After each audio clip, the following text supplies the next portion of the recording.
बिस्मिल्लाहिर्रहमानिर्रहीम अस्सलामु अलैकुम। जी कैसे हैं सब लोग। उम्मीद करता हूँ सब लोग खैरियत से होंगे।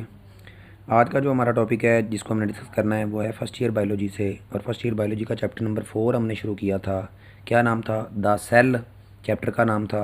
आज का जो हमारा टॉपिक है जिसको हमने डिस्कस करना है वो है गोल्जी अपरेटस। आज हम बात करेंगे डिटेल से इंशाल्लाह गोल्जी अपरेटस की कि गोल्जी अपरेटस को गोल्जी अपरेटस क्यों बोलते हैं, या गोल्जी अपरेटस में से जो एमसीक्यूज़ हैं, जो शॉर्ट क्वेश्चन हैं, या किस तरह से ये लॉन्ग आता है, इसको हम क्या करेंगे, डिस्कस करेंगे। तो अगर हम बात करें गोल्जी अपरेटस की, तो इसको डिस्कवर किया था एक साइंटिस्ट था कैमिलो गोल्जी। कब किया था उसने? 1898 के अंदर। उसी के नाम की वजह से इस ऑर्गेनेली को गोल्जी अपरेटस का नाम दे दिया गया। ये याद रखिएगा, ये जो ऑर्गेनेली है ये प्रेजेंट होती है सिर्फ यूकैरियोटिक सेल के अंदर। प्रोकैरियोटिक सेल के अंदर ये ऑर्गेनेली मौजूद नहीं होती। और ये भी एक मेम्ब्रेन बॉन्डेड ऑर्गेनेली है और ये सिंगल मेम्ब्रेन बॉन्डेड ऑर्गेनेली है।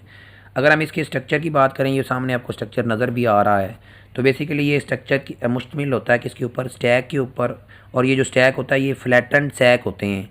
बेसिकली स्टैक कहते हैं ढेर को, और फ्लैटेंड का मतलब होता है चौड़ा, और सैक का मतलब क्या होता है? थैला। मतलब ये आपको देखें, ये एक फ्लैटन सैक नज़र आ रहा है, एक ये, एक ये, एक ये, एक ये। तो ये एक ढेर नज़र आ रहा है जिसको स्टैक का, जो कि फ्लैटेंड है, बिल्कुल चौड़े, ठीक है, जो कि बाउंड हुए हुए हैं किस चीज़ के साथ? मेम्ब्रेन के साथ। अब ये जो सैक है ना, इन सैक को सिस्टर्निया बोला जाता है या सिस्टर्नी बोला जाता है। इसके साथ कुछ ये वेजिकल भी नज़र आ रहे हैं आपको। ये जो सैक्स हैं ये एसोसिएट हुए होते हैं किस चीज़ के साथ? वेजिकल के साथ। अब ये जो सारा सिस्टम है बेसिकली ये गोल्जी अपरेटस का एक कम्प्लेक्स नेटवर्क है जो कि इंटरकनेक्टेड है ट्यूब्स के साथ और स्टैक के साथ। बेसिकली ये जो सिस्टर्नी और इसके साथ ये जो वेजिकल है, इनको कलेक्टिवली गोल्जी कम्प्लेक्स बोला जाता है। इनको कलेक्टिवली क्या बोला जाता है? गोल्जी कम्प्लेक्स बोला जाता है। अब फॉर्मेशन की बात करें, फॉर्मेशन ऑफ गोल्जी अपरेटस, तो इसके दो फेजेस होते हैं। पहले मैं बता देता हूँ, फिर बाद में हम रीड कर लेते हैं। तो एक इसकी ये साइड आपको नज़र आ रही है, एक इसकी ये साइड नज़र आ रही है। इस साइड को आप हम क्या बोलते हैं? बेसिकली ये इसकी क्या है? फॉर्मिंग फेस है, ये इसकी मेच्योरिंग फेस है। बेसिकली ये साइड अटैच होती है किस चीज़ के साथ? एंडोप्लाज्मिक रेटिकुलम के साथ। उधर से जो सेक्रीशन आ रही होती है बेसिकली वही वेजिकल की फॉर्म मिल के ये वाली फेस बनाते हैं जिसको फॉर्मिंग फेस बोलते हैं। और इसके बाद ये बनता है जिसको मेच्योरिंग फेस बोलते हैं। ये जो फॉर्मिंग फेस है ये आउटर सरफेस होती है इसकी, और इसकी जो कह लें शेप बेसिकली ये कन्वेक्स होती है। और इसकी अगर बात करते हैं, इसको क्या बोलते हैं? कनकेव शेप होती है। ये इसकी मेच्योरिंग फेस होती है। तो इधर से सेक्रीशन इसकी तरफ जा रही होती है। अब इसको मैं थोड़ा सा रीड आउट करता हूँ, फिर दोबारा इसी स्ट्रक्चर को मैं आपको एक बड़ा करके दिखाता हूँ। तो अभी हमने बात की इसके क्या होते हैं, दो होते हैं। फॉर्मिंग फेस होता है जो कि आउटर होता है, और ये कन्वेक्स पार्ट होता है। और मेच्योरिंग क्या होता है? इनर होता है, और ये कनकेव होता है। फॉर्मिंग के लिए एक और नाम भी याद रखिएगा, इसको सिस फेस भी बोला जाता है, और मेच्योरिंग को ट्रांस फेज भी बोला जाता है। ये दो नाम और भी आपने क्या करने हैं? याद रखने हैं। इसी डायग्राम को मैं थोड़ा सा बड़ा करके अब दोबारा दिखाता हूँ। ये डायग्राम है हमारे सामने। तो ये वाली जो फेस है, ये वाली फेस, इस सरफेस को बेसिकली ये क्या है? फॉर्मिंग फेस है, और ये कन्वेक्स शेप है। और ये वाली जो सरफेस आपको नज़र आ रही है ये कनकेव है, ये मेच्योरिंग फेस है। अब ये किस तरह से बनती है, इसको अब हम क्या करते हैं? रीड आउट करते हैं, फिर बाद में इसको हम क्या करते हैं? देखते हैं। बेसिकली वेदिकल होती हैं एंडोप्लाज्मिक रेटिकुलम से। वही वेदिकल आ रही होती हैं, वो वेदिकल आपस में ज्वाइन करके ये फॉर्मिंग फेस बनाती हैं। और फॉर्मिंग फेस से फिर आगे इसकी जानिब ऐसे क्या बनेगा? मेच्योरिंग फेस बनेगा। अब इसको हम क्या करते हैं? रीड आउट करता हूँ मैं, आप इसको सुनिएगा जी।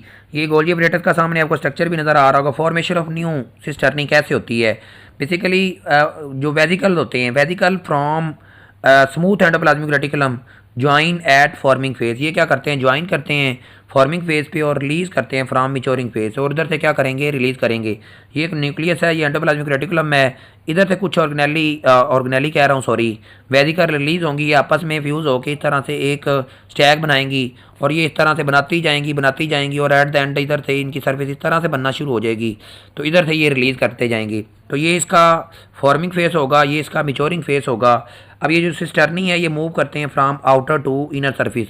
ये इसकी आउटर सरफेस है, ये वाली जिधर मैं अभी डॉट लगा रहा हूँ, ये इसकी इनर सरफेस है। तो ये इधर इस की जानब क्या करते हैं? ये मूव करते हैं। अब इसके अगर फंक्शन की बात करें कि ये जो गोल्जी अपरेटस इसका काम क्या है, ये इन्वॉल्व होता है किसके अंदर, सेल के अंदर। सेल की जितनी भी सेक्रीशन है वो कौन करवा रहा होता है, बेसिकली वो गोल्जी अपरेटस ही करवा रहा होता है। अब जो प्रोटीन है बेसिकली ये प्रोड्यूस होती है किसके ज़रिए, राइबोसोम के ज़रिए। अब राइबोसोम आपको पता है एंडोप्लाज्मिक रेटिकुलम की सरफेस के ऊपर मौजूद होते हैं, उधर प्रोटीन बनाते हैं, तो इनको रिलीज़ कर दिया जाता है किसके अंदर, inside the rough endoplasmic reticulum. अब ये जो इनसाइड रफ एंडोप्लाज्मिक रेटिकुलम के अंदर जब इनको रिलीज़ कर दिया जाएगा, उधर से ये जो प्रोटीन है ये क्या हो जाएगी, release from the smooth endoplasmic reticulum as the vesicle. ये आपको सामने नज़र भी आ रहा होगा, ये एंडोप्लाज्मिक रेटिकुलम है और ये स्मूथ एंडोप्लाज्मिक रेटिकुलम में ये वेसिकल की शक्ल में क्या हो रही है, रिलीज हो रही है। अब ये इनको कन्वर्ट किया जाता है टू फिनिश्ड प्रोडक्ट बनाई जाती है बाय गोल्जी अपरेटस, और इसको फिर इसकी जो मंजिल होती है जिधर इस प्रोटीन ने पहुंचना होता है, तो इसकी मंजिल मिसाल के तौर पे इधर बनी है और सेल के ये सेल है, तो सेल के इस एरिया में इस प्रोटीन की ज़रूरत है, तो इस एरिया के ऊपर कौन पहुंचाएगा, ये जो गोल्जी अपरेटस है इसको इधर पहुंचाएगा। इस वजह से इस गोल्जी अपरेटस को मैंने आपको बताया था क्या बोला जाता है, गोल्जी अपरेटस को post office of the cell बी बोला जाता है, और प्लांट के अंदर इस ऑर्गेनेली को डिक्टायोसोम बोला जाता है। अब आपको पता है मैमल के अंदर ख़ास तौर पे अगर इसकी एग्जांपल की बात करें, बहुत ज़्यादा ग्लैंड होते हैं जो क्या करते हैं, प्रोड्यूस करते हैं सेक्रीशन को। मिसाल के तौर पे पैनक्रियाज होते हैं ह्यूमन के अंदर, ये क्या करते हैं, प्रोड्यूस करते हैं डाइजेस्टिव एंजाइम को जो रिलीज़ करते हैं किसके अंदर, इंटेस्टाइन के अंदर, और ये प्रोड्यूस होते हैं किसके जरिए, राइबोसोम के जरिए, और इनको रिलीज़ किया जाता है किसके अंदर, रफ एंडोप्लाज्मिक रेटिकुलम के अंदर, और इसको पास किया जाता है गोल्जी कम्प्लेक्स के पास, और इसको फाइनलाइज किया जाता है किसके अंदर, ग्रैन्यूल या वेसिकल के अंदर। और फिर ये सामने आपको डायग्राम नज़र आ रहा होगा। अब इसको ये इसका फॉर्मिंग फेस है और ये इसका मैच्योरिंग फेस भी आपको नज़र आ रहा होगा, और इधर से गोल्जी वेसिकल क्या होगी, हो रही होंगी, रिलीज़ हो रही होंगी।